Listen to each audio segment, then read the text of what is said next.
Pendant que je préparais le dîner pour toute la famille de ma femme, je suis allé dans le garage chercher des chaises supplémentaires.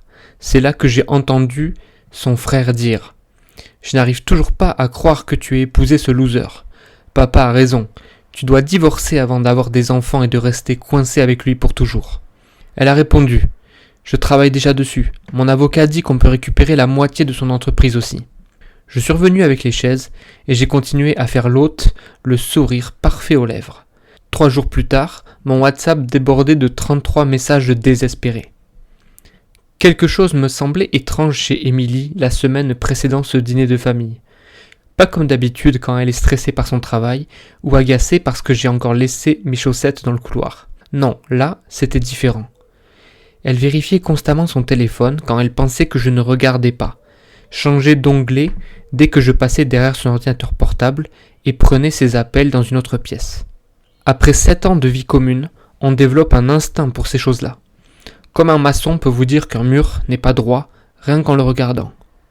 Samedi dernier, c'était notre traditionnel dîner de printemps chez nous, une tradition qu'Émilie tenait à maintenir pour montrer notre maison à sa famille. Je me suis levé dès 6h du matin pour tout préparer. Nettoyage du jardin, passage du nettoyeur haute pression sur la terrasse, préparation du brisket que j'avais fait vieillir à sec toute la semaine. Émilie était particulièrement stressée ce jour-là, plus irritable que d'habitude, mais j'ai mis ça sur le compte du stress familial habituel. Tout le monde est arrivé vers 16h. Ses parents, son frère Thomas et sa femme, ainsi que sa petite sœur Savannah, qui est encore étudiante. Sa mère a immédiatement commencé à critiquer l'agencement des meubles du salon, pendant que son père me posait des questions insidieuses sur mon entreprise de BTP, avec ce ton qui attendait juste que j'admette un échec. Vers 19h30, tout était prêt pour passer à table. J'avais dressé la table avec notre vaisselle de mariage, celle qu'on sort seulement pour les grandes occasions. Mais en installant tout, je me suis rendu compte qu'il manquait 2 chaises. Je suis donc allé chercher des chaises stockées dans notre garage. En passant par le côté de la maison, j'ai entendu des voix derrière les azalées. Je me suis arrêté, pensant qu'ils avaient peut-être besoin d'aide. C'était Émilie et Thomas. Ils étaient en train de fumer une cigarette, ce qui m'a surpris, car Émilie avait arrêté il y a 3 ans. J'étais sur le point de les interpeller quand j'ai entendu mon prénom, et là tout mon monde s'est arrêté. Thomas disait « Je n'arrive toujours pas à croire que tu aies épousé ce plouc. Papa a raison, tu dois divorcer avant d'avoir des enfants avec lui et de rester coincé pour toujours. » Émilie a répondu d'un ton parfaitement calme. « C'est déjà en cours. Mon avocat dit qu'on peut lui prendre la moitié de son business aussi. » Je suis resté figé, assommé, comme si quelqu'un venait de me frapper derrière la tête. Ils ont continué à rire et à parler, évoquant un certain Dominique, qui selon eux serait un bien meilleur parti pour ma femme. Ils se moquaient de moi comme si j'étais une erreur de jeunesse embarrassante pour Émilie. Tout ce que j'avais vécu ces 7 dernières années, les soirées passées à l'aider pour ses examens de la fac de droit, les voyages annulés pour payer ses manuels scolaires hors de prix, les heures supplémentaires pour régler ses prêts étudiants, tout s'effondrait dans ma tête. Je n'ai rien dit. Je n'ai pas hurlé. Quelque chose à l'intérieur de moi est devenu glacé, tranchant. J'ai reculé lentement, silencieusement. J'ai pris les 2 chaises dans le garage et j'ai respiré profondément 3 fois avant de revenir à l'intérieur. En passant devant le miroir du couloir, j'ai aperçu mon reflet, un visage parfaitement neutre. À l'intérieur, c'était un champ de ruines. Le reste du dîner a été surréaliste. J'ai servi le vin, découpé le brisket de bœuf, ri aux blagues lourdingues de son père, et j'ai regardé Émilie, cette femme que je ne reconnaissais plus, sourire et jouer la petite épouse parfaite. J'observais son visage, cherchant désespérément la personne que j'avais aimée. Était-ce moi qui n'avais rien vu tout ce temps, ou avait-elle toujours eu ce regard méprisant que je voyais désormais si clairement? Quand sa mère a complimenté la viande et demandé mon secret, j'ai failli m'étrangler de rire. 7 ans de dîner, et soudain, elle s'intéressait à mon talent culinaire. J'expliquais mécaniquement le processus de maturation à sec, tandis que dans ma tête, j'étais en train de bouillir de colère.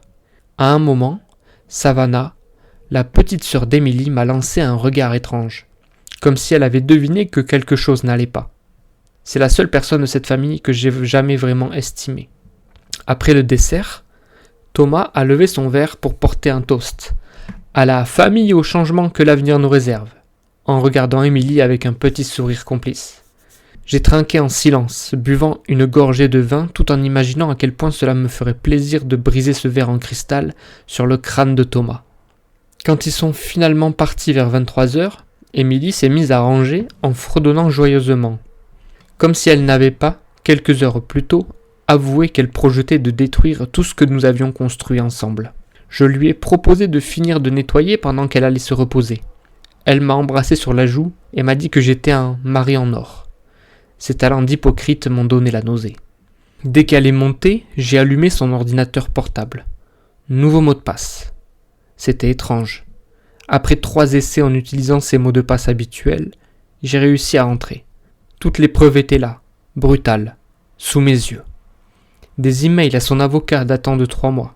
Un plan détaillé, obtenir sa promotion de partenaire dans le cabinet d'avocat où elle bossait, utiliser mes revenus pour renforcer sa position, puis demander le divorce pour mettre la main sur la moitié de mon entreprise. Des transferts bancaires discrets vers un compte à son nom uniquement, des tableaux Excel listant nos biens communs, et même une ébauche de calendrier pour dérouler son plan machiavélique sans éveiller mes soupçons. Jusqu'à ce jour, il faut dire que son plan avait très bien marché. Puis les échanges WhatsApp avec ce fameux Dominique. Des mois de conversations intimes, de projets d'avenir ensemble, alors que moi, je travaillais minimum 60 heures par semaine pour payer nos factures et nous assurer une vie confortable. Je n'ai pas réussi à fermer l'œil cette nuit-là. La nuit suivante non plus. Le lundi matin, j'ai posé un jour de congé, une première depuis 3 ans. Ce jour-là, j'ai pris rendez-vous avec Mike B, un avocat spécialisé dans les divorces. Je lui ai tout montré. Capture d'écran, email, relevé bancaire. Son diagnostic a été clair. Dans notre état, Émilie pouvait réclamer jusqu'à 50% de la valeur de mon business, même si elle était incapable de lire un plan de construction ou de tenir une truelle, simplement parce qu'elle était ma femme. Quand mon avocat a évoqué les montants que je risquais de perdre, j'ai failli tomber à la renverse. Tout ce que j'avais bâti de mes mains, avec l'aide de mes gars, risquait d'être coupé en deux et donné à la femme qui m'avait trahi. J'ai demandé à l'avocat. Donc je dois juste accepter de me faire dépouiller ainsi, c'est bien ça ? L'aigreur et la colère étaient sûrement palpables dans ma voix. Mike a commencé à parler de solutions amiables, de réduire les dégâts. Mais dans ma tête, j'étais déjà loin. Quelque chose de profond avait changé en moi. Ce n'était plus seulement une histoire d'argent. Ce soir-là, Émilie a agi comme si de rien n'était. Elle m'a apporté de la soupe, s'est installée à côté de moi sur le canapé, me demandant si je me sentais mieux. J'ai joué à son petit jeu, simulant la fatigue, disant que je devais probablement couver quelque chose. Elle a proposé que je prenne rendez-vous chez le médecin. Je l'ai remerciée pour son attention, lui ai dit que je l'aimais. Elle a répondu sans hésiter. « Moi aussi je t'aime ». Ces 3 mots sonnaient creux, comme s'ils sortaient d'une intelligence artificielle programmée pour mentir. Je l'ai regardé scroller sur Instagram, likant une photo postée par Savannah de notre dernier Noël, avec la légende « Couple Goals ». C'était comme vivre avec un fantôme portant le visage de ma femme. Chaque geste, chaque sourire, chaque mot était désormais suspect. Était-il toujours faux ? Ou bien avait-elle changé avec le temps ? Au fond, cela n'avait plus aucune importance. Je n'ai jamais été du genre à rechercher la vengeance.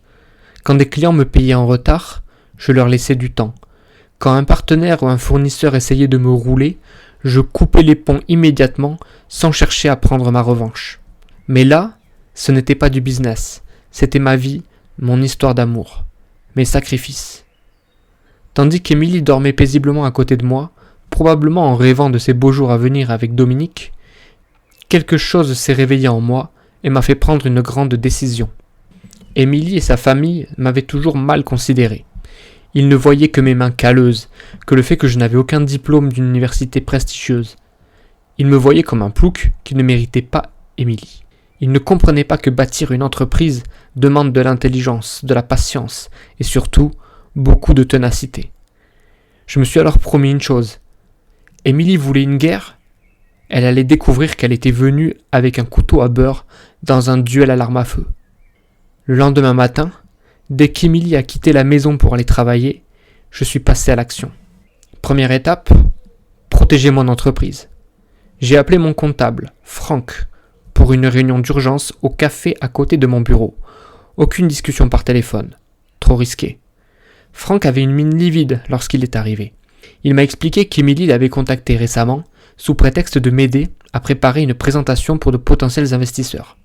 Sans se douter de quoi que ce soit, il lui avait fourni quelques informations sur la valorisation de mon entreprise. Quand je lui ai révélé la vérité, il a pâli encore davantage. Il m'a montré plusieurs transactions louches qu'il avait remarquées, des virements étranges, des factures aux numéros incohérents, des mouvements de fonds suspects. Rien d'illégal en soi, mais suffisant pour faire croire à un juge que mes finances étaient douteuses. Le but était clair, s'abriter derrière un rideau de fumée pour traîner le divorce et me ruiner en frais d'expertise financière. Nous avons passé 3 heures à tout remettre au propre, documentation de chacune des transactions, justification de chaque virement, preuve écrite qu'Émilie n'avait jamais participé à la gestion de mon entreprise. Pendant ce temps-là, j'ai reçu un SMS inattendu de Savannah, la petite sœur d'Émilie. Elle voulait qu'on prenne un café ensemble pour discuter d'un sujet important. Intrigué, j'ai accepté pour un samedi matin. Deuxième étape, protéger mes finances personnelles. Je suis allé à la banque et j'ai confirmé une intuition. Émilie avait tenté 2 semaines plus tôt de contracter une ligne de crédit hypothécaire sur notre maison. Problème pour elle, la maison était à mon nom et j'avais payé l'apport avec mes économies d'avant notre mariage. Heureusement, elle avait besoin de ma signature pour finaliser l'opération et sans elle, j'ai pu faire annuler la demande. J'en ai profité pour déplacer la moitié de notre épargne commune sur un compte personnel. Exactement ce que j'avais contribué depuis le début.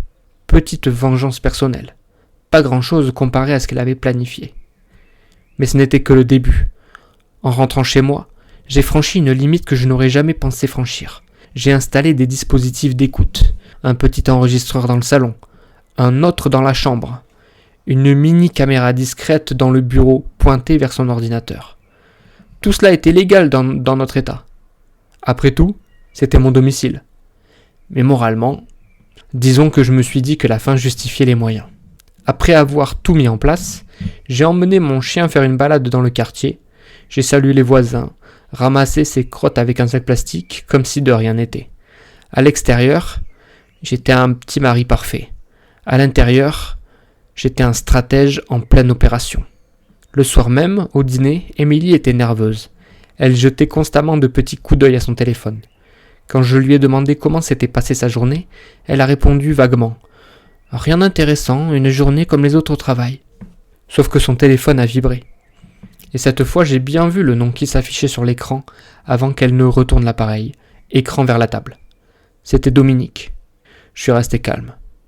Dominique ? C'est qui ? Ai-je demandé sur un ton innocent en me servant une autre portion de légumes. Petit arrêt dans son mouvement. Une fraction de seconde à peine, mais perceptible. Elle a haussé les épaules. Oh, juste un nouveau client au cabinet. C'est un dossier urgent. Elle a souri, mais son sourire était forcé, hypocrite. Je me suis contenté d'acquiescer en hochant la tête. C'est fou, certains clients ne respectent vraiment pas les horaires des avocats. L'ironie de ma phrase aurait pu me faire pouffer de rire. Après le dîner, Émilie a prétendu devoir travailler et s'est enfermée dans le bureau. Je faisais semblant de ranger la cuisine, mais discrètement je me suis approché du couloir. Grâce au petit micro que j'avais installé dans la pièce, j'ai pu entendre chaque mot. Sa voix était douce, presque amoureuse. Non, il ne se doute de rien. Oui, tu me manques aussi. Sois patient, il n'y en a plus pour longtemps. Chacune de ces phrases était comme un coup supplémentaire.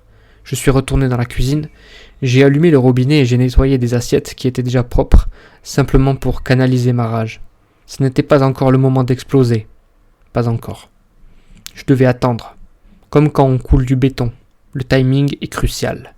Le mercredi matin, je laissais volontairement traîner des papiers de divorce vierges sur ma table de nuit. Pas remplis, juste des formulaires standards téléchargés sur le site du tribunal. Après ma douche, je remarquais qu'ils avaient été légèrement déplacés. Émilie les avait vus, mais fidèle à son rôle, elle n'en avait pas dit un mot. Parfait. Au travail, je préparais méticuleusement la prochaine étape. J'appelais quelques anciens clients. Je rassemblais des informations sur Dominique. Ce type n'était pas n'importe qui.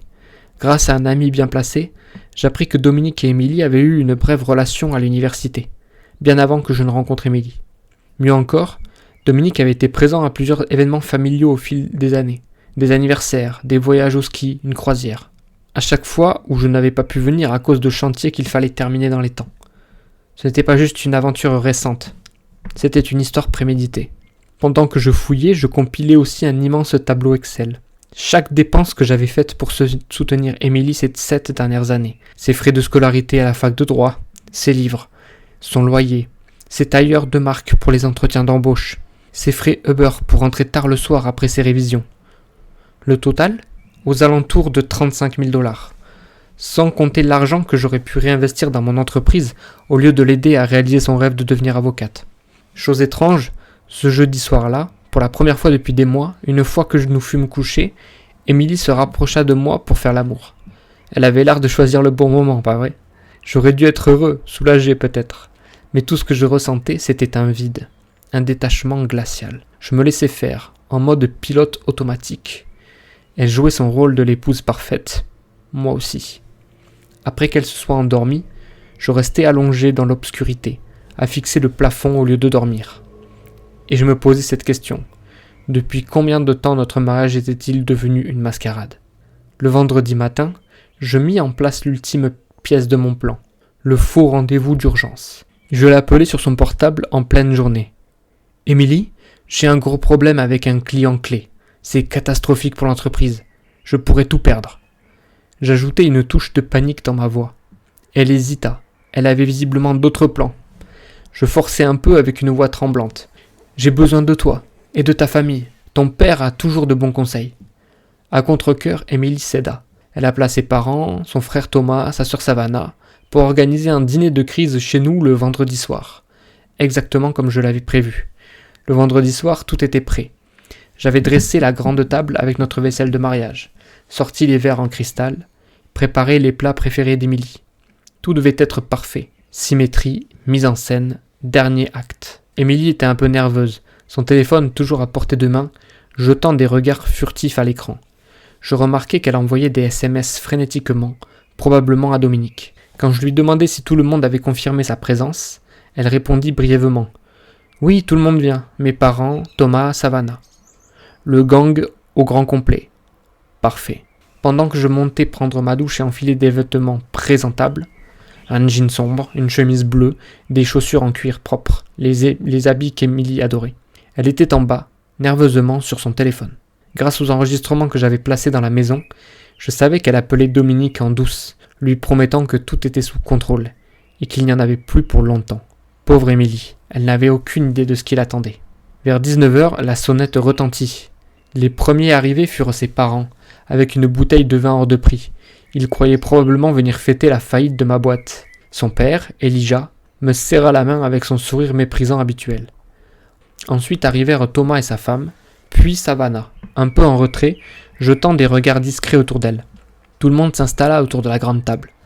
Tous étaient suspendus à mes lèvres, impatients de savoir quelle était la nature du grave problème que rencontrait mon business. Ils étaient curieux de savoir si j'allais devoir mettre la clé sous la porte. Je pris mon verre de vin, me levai et dis calmement. « Avant de tout vous raconter, j'aimerais porter un toast. » Tout le monde se tut, attendant. Je souris à chacun d'eux. Je m'arrêtai volontairement un peu plus longtemps sur Émilie. Puis je déclarai « À la famille, à la loyauté et aux grandes prises de conscience. » C'était le début de la fin. Après mon toast, je pris une grande gorgée de vin, puis me rassis calmement. Tout le monde me regardait, un peu confus. Émilie posa sa main sur mon bras avec un sourire un peu gêné. Je posai ma tablette sur la table, la connectai à la télévision et dis « En fait, le problème n'est pas dans mon entreprise. Mon affaire se porte très bien. Le problème est ici, à cette table. » Retournement de situation. Silence absolu autour de la table. J'appuyai sur le bouton « Lecture ». Le salon se remplit immédiatement des voix d'Émilie et Thomas, captées lors du précédent dîner. Tout le monde entendit Thomas dire sur un ton moqueur « Tu dois divorcer de ce loser avant d'avoir des gosses avec lui. » Puis Émilie lui répondant froidement « Je suis déjà en train de préparer ça avec mon avocat. On pourra prendre la moitié de son entreprise. » Le choc sur les visages. Pamela, la mère d'Émilie, était bouche bée. Elijah avait la mâchoire serrée et semblait furieux. Savannah baissa la tête, honteuse. Thomas vira au blanc livide. Quant à Émilie, elle était figée, la bouche entr'ouverte, incapable de prononcer un mot. Mais je n'avais pas fini. Je fis défiler d'autres preuves en prenant mon temps. Capture d'écran des textos entre Émilie et Dominique, échangés depuis plus de 6 mois. Le tableau Excel de tous les frais que j'avais payés pour financer sa carrière d'avocate, environ 35 000 $. Il était temps de porter le coup de grâce. Alors je montrai les virements cachés qu'elle effectuait vers son compte personnel, le prêt hypothécaire frauduleux qu'elle avait tenté de contracter sans mon consentement. Chaque élément, chaque preuve était un coup de hache dans leur belle image de la petite famille parfaite. Quand j'ai mentionné que Dominique, l'amant secret de ma femme, était déjà marié et que j'avais mis sa femme Rachel au courant, le visage d'Émilie était passé du rouge tomate au blanc cadavérique en moins de temps qu'il ne faut pour le dire. Elle murmura, la voix tremblante. « Tu as fait quoi ?» Je répondis froidement. « J'ai pris un café avec Rachel hier et je lui ai tout montré. Cette femme méritait de savoir que son mari est infidèle. » À ce moment-là, Elijah, qui avait réussi à se retenir jusque-là, finit par exploser. Il renversa sa chaise en se levant, hurla que j'étais une sale ordure, que je n'étais bon qu'à gâcher la vie de sa fille, et il tenta de m'asséner un coup de poing. Thomas parvint à le retenir pendant que Pamela commençait à sangloter. Quel chaos! Émilie pleurait, essayant d'attraper mon bras. « Jim, s'il te plaît, ce n'est pas ce que tu crois. On peut encore arranger les choses. » Je retirai mon bras et lui répondis « Non, Émilie, il n'y a plus rien à arranger. » Voyant que la situation dégénérait, je me suis levé calmement. « Je pense qu'il est temps que vous partiez maintenant, » ai-je dit en ouvrant la porte d'entrée. Elijah, encore furieux, continuait de m'insulter, de proférer des menaces en sortant, toujours contenu par son fils Thomas. Pamela les suivit, le regard embué de larmes. Savannah fut la dernière à quitter la maison. Elle s'arrêta sur le seuil, baissa les yeux puis me murmura « Je suis désolé, Jim. Tu méritais mieux que tout ça. » Elle sortit sans attendre de réponse, me laissant seul dans la maison. Enfin presque. Émilie était toujours là, debout, au milieu de notre salle à manger dévastée, au milieu des débris de verre cassés et de nappes souillées. Elle me regarda avec des yeux rouges et gonflés. D'une petite voix, elle demanda « Tu vas où ?» Je pris mon sac que j'avais préparé à l'avance, puis j'ai répondu « J'ai déjà réservé une chambre d'hôtel. Demain, quand tu seras au travail, je viendrai chercher mes affaires. » Elle vacilla légèrement, comme si elle avait reçu un coup. Puis elle murmura « Tu avais tout prévu, hein ?» Je haussai légèrement les épaules. J'ai juste appris à planifier, comme toi. Avant qu'elle ne puisse dire un mot de plus, je franchis la porte. Derrière moi, j'entendis son dernier cri désespéré. « Tu vas le regretter, Jim. Mon père ne bluffait pas à propos des avocats. » Je n'ai pas répondu. Certaines fondations sont trop pourries pour être réparées. Cette nuit-là, à l'hôtel, j'ai dormi comme un bébé pour la première fois depuis des semaines. Pas de faux sourires à tenir, pas de trahison à surveiller, juste moi et ma vie à reconstruire. Le lendemain, pendant qu'Émilie était au bureau, je suis retourné à la maison, récupérer mes affaires. Pas question de tout prendre, juste l'essentiel. Mes vêtements, mes outils de travail, et bien sûr tout ce qui concernait mon chien. Avant de partir, j'ai laissé ma clé posée bien en évidence sur la table de l'entrée, à côté d'une copie des papiers de divorce. Aucune note, aucun dernier mot, il n'y avait plus rien à dire. Je venais de trouver un petit appartement simple, pas très loin de l'atelier de mon entreprise. Pas très grand, mais c'était mon espace. Pendant 2 jours, j'ai ignoré totalement mon téléphone. Pas d'appel, pas de message. Quand je l'ai enfin rallumé, la boîte de réception a explosé. 33 messages WhatsApp d'Émilie, plusieurs appels manqués de Thomas et de Pamela, des emails, même un message vocal d'Elijah plein de menaces à peine voilées. Les premiers messages d'Émilie étaient de la pure rage. « Comment oses-tu m'humilier devant ma famille ? Tu as détruit nos vies, Jim. » Puis ils ont changé de ton. « Jim, s'il te plaît, rappelle-moi, on peut arranger ça. Je suis désolé, j'ai fait une erreur. » Puis encore. « Je couperai tout contact avec Dominique, je ferai tout ce que tu veux. » Puis vint le clou du spectacle. Un message reçu à 3h14 du matin, où elle avouait « Jim, Dominique m'a largué, il préfère sauver son mariage avec Rachel. Je n'ai plus personne, s'il te plaît, réponds-moi. » Je suis resté froid comme une dalle de béton. Pas de satisfaction, pas de vengeance triomphante. Je lui ai envoyé un seul et unique message. « Le divorce est en cours. Merci de passer par nos avocats pour toute communication. » Puis j'ai bloqué son numéro. Il n'y avait plus d'Émilie dans ma vie. Cet après-midi-là, j'ai emmené mon chien faire une longue marche dans la forêt. Alors que mon chien courait librement autour de moi, j'ai ressenti quelque chose d'étrange. Pas de tristesse, pas de colère, un soulagement silencieux. Mon téléphone a vibré, c'était un message de Savannah. J'ai entendu dire que tu avais déménagé. Émilie est retournée vivre chez nos parents. Mon père est fou de rage et il t'en veut à mort. Mais maman commence enfin à poser des questions sur ce qui s'est vraiment passé. Je lui ai répondu simplement. Merci de m'avoir prévenu, Savannah. Prends soin de toi. Sa réponse ? Oh, moi je vais bien, Jim. J'ai décidé de quitter le programme d'études que mes parents m'avaient imposé. Je vais enfin suivre mes propres rêves. Peut-être que ton courage a déteint sur moi. Un petit sourire s'est dessiné sur mon visage.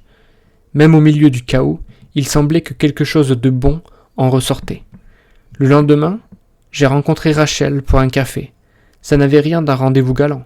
Elle avait, elle aussi, été trahie, utilisée, manipulée par les mêmes personnes. Elle ne savait plus où elle en était, et elle pensait quitter Dominique. Nous avons échangé des informations.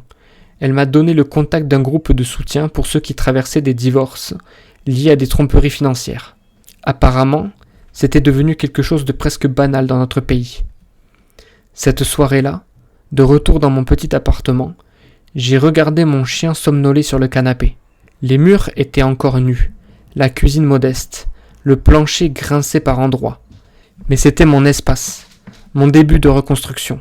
Je n'avais plus d'Émilie, plus de belle famille toxique, plus de faux semblants. Seulement la vérité et une vie authentique qui m'attendait.